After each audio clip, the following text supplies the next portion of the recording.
Okay, mga ka-trigger, bago ako bumati sa inyo ay gusto ko lang munang basahin ang tanong ni Loreto Binya. Sir, ang Thompson 45 caliber ba ay pwede masabi na isa din ba siya sa baril na 1911? Salamat po, sir. Di ko na po ilagay yung aking pagkakilanlan. Wala namang masama doon sa tanong niya kahit ka magpakilala. Wala namang masama doon sa tanong niya. Sasagutin din natin yan sa abot ng ating mga malit na kaalaman. At gusto ko rin lang ang isa pa ay gusto kong magbigay ng reaksyon dito sa isang walang galang. Sabi niya mawalang galang po. Okay. Nagpatabi pa. Donsfield Silonos ang nakalagay sa kanyang sabi niya mawalang galang na po.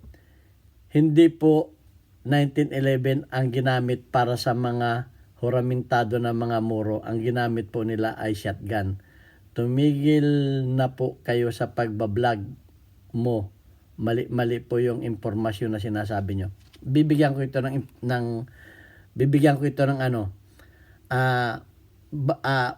ang masabi ko lamang, panoorin ninyo yung aking video kung sinabi ko ba na ginamit yung 1911 sa mga muro. Okay, bago yan, gusto ko munang bumati sa inyo, lalo tigit sa mga OFW kung saan man panig kayo ng mundo, ay dalangin ko ilay tayo sa mga kapahamakan at disgrasya.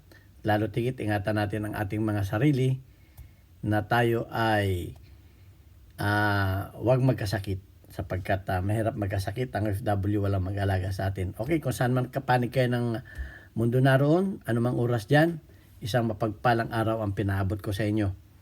Ayan, at maraming salamat sa mga nanonood at bago nating mga subscriber. Patuloy tayong dumarami. At bihira lang naman yung basher kamukha nito. Kaya patuloy rin naman ang pag-upload natin ng mga videos. Although sinabi naman ng isa nating basher na tumigil na tayong pagbablog, sino siya? Isa lang naman siya. Okay, patuloy lang tayo. At maraming salamat doon sa mga hindi nag-skip ng ads sapagkat tayo isang charity vlogger. May 6 tayong estudyante na tinutulungan, mga single parents na nahirapang magparal ng mga anak. So tumutulong tayo dyan. At okay naman yung kita ko sa aking trabaho dito sa Mayadin Shooting Range dito sa Kuwait. Kaya sinasabi ko wag ninyo ako hanapin sa Pilipinas, nandito pa ako sa Kuwait. Okay naman at ako'y nakapagparal na rin ng 4 na anak. So nakapagpatapos na, so it's time naman na tumulong tayo sa iba. Okay, maraming salamat do sa mga tumulong sa atin, nagpadala sa ating GCash. Yan ang pangalan ng aking anak. GCash number na siya, Contresorera. Kung sinong gusto sa inyo tumulong sa ating mga beneficiaries ay welcome po kayo at maraming salamat sa inyo. Ayan. So unahin ko na muna itong reaction videos. Unang-una, ang sabi ko dun sa videos, kasi siyempre bago tayo maglabas ng magre-research muna tayo. Hindi naman tayo pinanganak nung Moro War, nung Filipino-American War. So nag-research tayo. So ang sabi sa research ay ganito. Inulit ko lang. Ang sabi dun sa research ko ay nung panahon ng Filipino-American War, ang mga Amerikano ay natatakot sa mga Muro kasi kahit pinuputukan na, sumusugod pa rin. At sila ay, kahit may mga tama na, ay nakakaabot pa rin sa kanila. So, naisip ng mga Amerikano na gumawa ng baril na may knocking power. Yun ang sinabi ko. Hindi ko sinabing 45 na ang ginamit noon. Kasi ang sabi naman nitong basher natin ay shotgun daw. Hindi ko alam. Wala akong pakialam kung anong baril ang ginamit nila. Kung shotgun ba yan, kung anong baril yan, kung ano yan. Wala akong sinabi na ang ginamit po ng mga Amerikano noon sa mga Pilipinong muro ay 45 caliber. Wala po akong sinabi. Kung hindi ang sinabi ng mga historian na ni-research ko, ang sabi nila ay kaya nga dinevelop ang 45 dahil nga wala pang 45 noon. Wala pang 1911 45 noon, panahon na yun. Kaya lang nila naisip hindi kasi hindi naintindihan yung dapat kung mag-aano ka, sana mapanood mo ito, kung mambabas ka, uunawain mo yung videos. Wala doon sa sinabi ko na 45 na ang ginamit ng mga Amerikano sa ano. Hindi pa, kaya nga lang lumagay sa isip nila na gumawa ng baril na may knocking power. Kasi yung Filipino-American War ay 1899 to 1902. Ay 1911 lang na-develop yung 1911 lang na-develop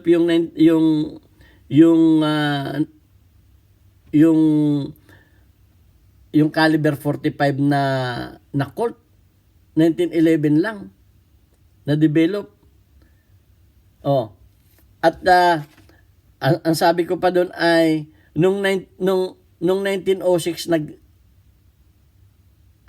nung 1906 lang yan nagkamero ng test fire kasi yan inumpisahan kasi nga nung kasalukuyang may gera pa ang Filipino-American War, dinedevelop na yan ni John Moses Browning. Dinedevelop, ginagawa pa lang yan kasi nga gusto nilang maihabol doon sa gera ng Pilipino American. Ay natapos na yung gera nung 1902. Nagkameron sila ng test fire nung 1910. Nung 1910. Doon lang sila. Tapos na yung gera. Paano mo sinabi kung hindi kasi So, nililinaw ko lang. Mali yung pagkakaunawa mo ng panonood ng video. Kasi mga baser, minsan, basta nalaman ka pang bas, hindi iniunawa yung video. Ay, nung March 29, 1911, formal na inadapt na ng American military yung Colt 1911 M1911. Noon lamang kaya binasagan niya na M1911 nung March 29, March 29, 1911 formally adopted yang Colt 9 yang M1911 na yan. So paano mo nasabing tapos pahintuin mo ako ng pag-video hindi ka naman marunong umunawa ng video. So ayun lang. Yun lang ang gusto kong doon. Kaya mali yung pagkaunawa mo ng videos. Kung mambabas ka, intindihin mo muna yung videos. Huwag kang banat ng banat. So nakakaano kasi. Unang-una, ang nanood doon sa aking doon sa videos na yun sa looban ng 11 oras ay 1,400 ang nanood.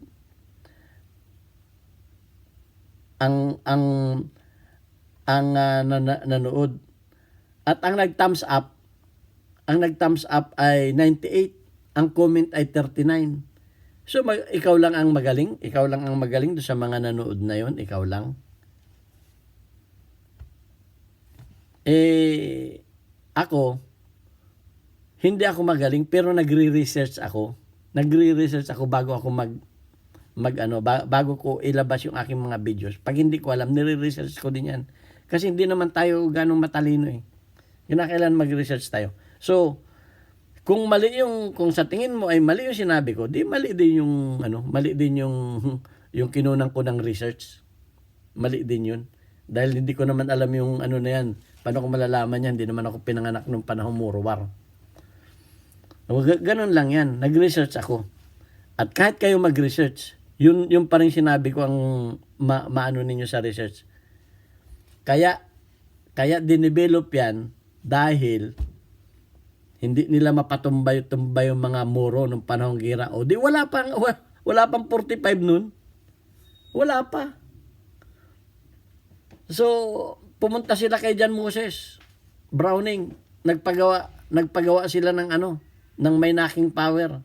Ay ito si John Moses Browning ang hinyo pagdating sa paggagawa ng baril nun. So, dinevelop niya 1900 at nung 1902 nakagawa na siya pero hindi pa niya mailabas-labas sa market yan dahil dinidevelop pa nga eh. Yung unang nga niya 1902, yung unang lumabas ng 45 na pistol. Hindi wala pang ang pangalan.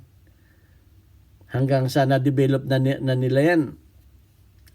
Umabot ng 1910 nung kanilang na-test fire. So, yun lang. At natatawa na lang ako. Yun.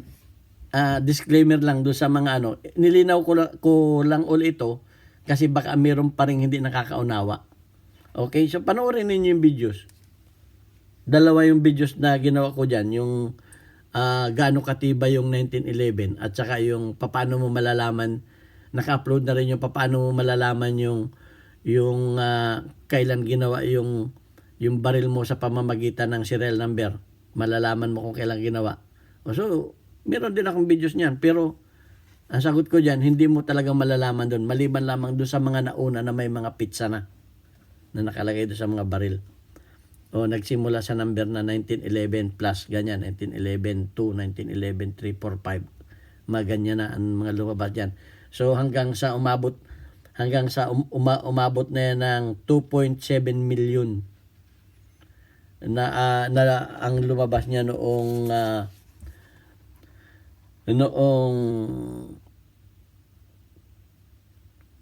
First World War na. Noong First World War na. So, mahirap 2.7 million yan nung 1924. Oh. Ayan, at sasagutin na natin yung katanungan, yung isang tanong pa. Okay, hanggang dyan na lang at nilinaw ko lang naman yan.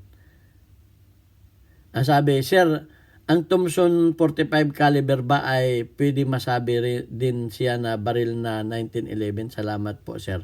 Hindi ko na po nilagay. Okay. Hindi ko mo pareho ang caliber ay i-adapt na natin dun sa nauna. Hindi po ganoon. Pareho lang ang caliber nila pero hindi natin siya masasabing 1911 model. Kasi ang 1911 po ay model. Okay? Ang Thompson po ay ibang model. Submachine gun ang Thompson. Hindi po siya pistol. So, doon pa lang magkakaiba na. Okay, may Thompson na semi-auto din at may Thompson na full auto. At ang pangalawa, iba ang gumawa ng Thompson. Ang gumawa ng Thompson ay si General John Thompson noong 1921. So, kumbaga nakita nila na maganda ang knocking power ng Colt 1911. So, ginawa nilang full auto submachine gun ang bala. So, pareho lang ang caliber nila. Okay, parang 22. May 22 na handgun at may 22 na rifle. Parang ganun lang ang nangyari. So, maiksi lang yung kasagutan ko dyan. Ang masasabi ko lamang ay hindi natin masasabi na 1911 model. Kasi ang 1911 po ay model eh. Ang Thompson ay hindi po siya ka-level ng 1911. Pareho lamang ang caliber nila. So, yan ay opinion ko. Ngayon, kung ang opinion nyo ay hindi kagaya nung sa akin, ay di wala namang problema sa akin. Yun lang ang masasabi ko diyan. Unang-una, ang gumawa ng Thomson at ang gumawa ng ano ay magkakaiba. Pwede pa siguro kung isa lang ang gumawa niyan. Oh. Parang ano 'yan? Parang yung jeep o may owner type at may passenger type. Yun lang ang masasabi ko diyan. So, parehong jeep, parehong caliber, kumbaga parehong caliber pero magkaiba. Okay? Yung ano nila, pareho lang silang jeep, parehong caliber. Okay, yun lang masasabi ko. Hindi ko mo parehong caliber nila ay masasabi na natin na magkapareho sila. Okay, yun ang masasabi ko lang. At maraming salamat sa inyong 15 minutes na. Hanggang 15 minutes lang ating videos. Maraming salamat sa inyong panonood.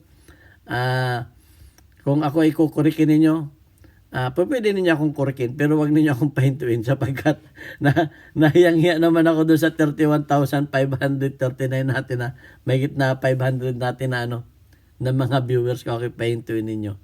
At wala kayong karapatan na ako pahintuin. Ang sino man vlogger ay walang karapatan na pahintuin ng sino man. Ang may karapatan lang magpahinto sa akin ay ang YouTube. Yun lang. Sobra-sobra naman kasi magagaling iba, nakakasakit na ng damdamin Pinaghirapan natin itong kurso na ito. Itong ating kinalalagyan bago tayo nakarating dito katakot-takot na buhok ang nalaga sa atin. Tapos pahihintuin lang tayo. Wala na nga tayong buhok. So kung kayo mas magaling pa sa akin, tatanggapin ko yon. Pero wag ninyo akong pahintuin dito sa akin pag YouTube. Dahil dito ako nakakatulong. Ito ang pamamaraan ko para ako ay makatulong sa aking kapwa Pilipino. At dito ko rin kinukuha ang aking pan-charity vlogger na tinutulungan ng mga estudyante.